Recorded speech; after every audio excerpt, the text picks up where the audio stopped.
Hey everyone, welcome to The Explainer. So, have you ever wondered why you can easily tackle a massive project on a Tuesday, but then completely fall apart trying to do the exact same thing on a Thursday? Or why trying to break a bad habit literally feels like fighting gravity? Well, it turns out our brains are basically these incredible prediction machines that are just running on really old hardware.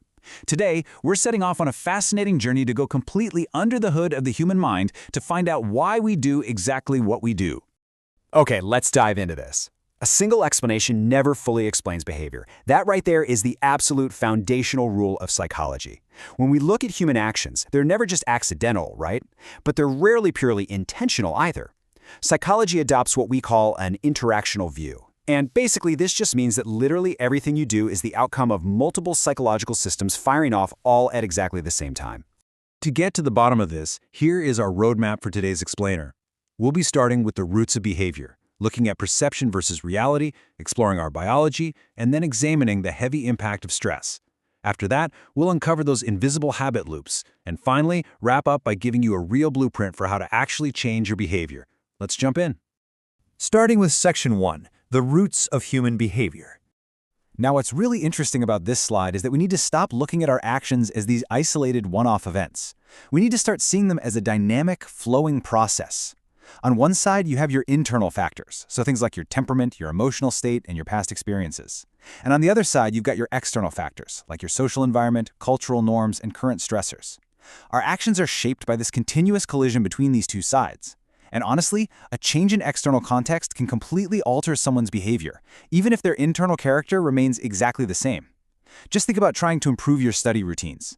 If you had the exact same internal motivation, but you move from a super noisy, chaotic dorm room to a silent, well-lit library, your behavior completely transforms. Moving on to Section 2, perception over objective reality. I want you to ask yourself a serious question right now.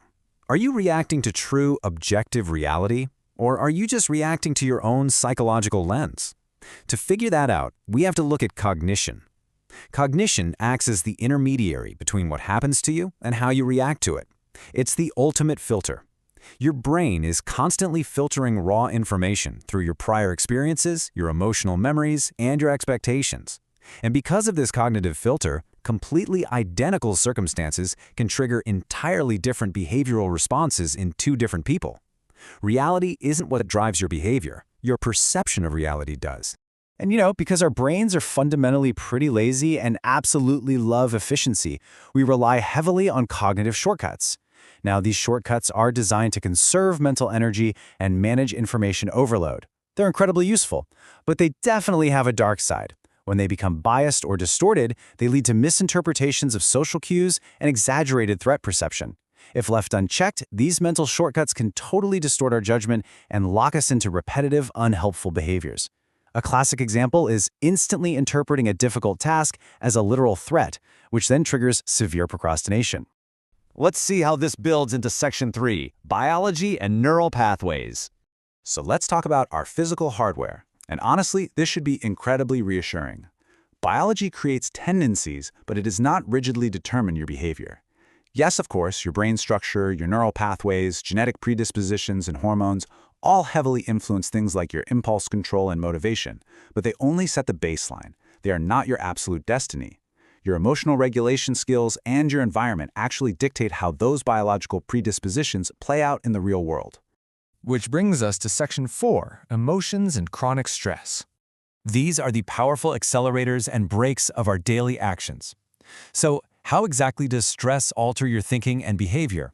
We all know being stressed out feels bad, but mechanically speaking, what is literally happening to your brain when you're under pressure? Well, here is the mechanical breakdown. When you are under chronic stress, your attention dramatically narrows. It's like tunnel vision. Your emotional reactivity sharply increases, and your capacity for flexible problem solving just plummets. But here is the most absolutely critical part for anyone trying to change. Under stress, habitual responses are strongly reinforced. Chronic stress forces us into this highly reactive, inflexible state. And this means deliberate change is incredibly difficult, if not impossible, without first regulating that stress. Emotional regulation isn't just a nice to have, it's an absolute prerequisite for long-term habit success. Next up, Section 5, the invisible habit loop. Let's talk about those unconscious, automatic systems that secretly govern our daily lives. A habit is essentially a behavior operating with minimal cognitive effort, triggered automatically by environmental or internal cues. Because habits are so ruthlessly efficient, they bypass conscious reasoning entirely. And this perfectly explains why we so often fall into the trap of procrastination, even when we explicitly value hard work and success. The cue happens, like simply sitting down at your desk, and the automatic response kicks in before your conscious brain can even raise an objection. So the crucial point here is that a huge chunk of what you do every single day isn't a deliberate choice. It's totally unconscious. If you are struggling to break a bad habit, please know it is not a moral failing. You aren't weak, you aren't flawed.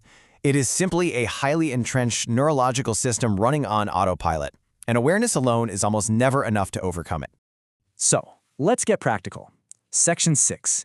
How to change behavior. Now that we understand the machinery, how do we actually intervene in our own psychology? You've got to take a multi-level approach. Step 1, cultivate awareness of those thought patterns. Step 2, practice emotional regulation to lower that stress baseline we talked about. Step 3, restructure those automatic habit associations. And step 4, adjust your surrounding environment.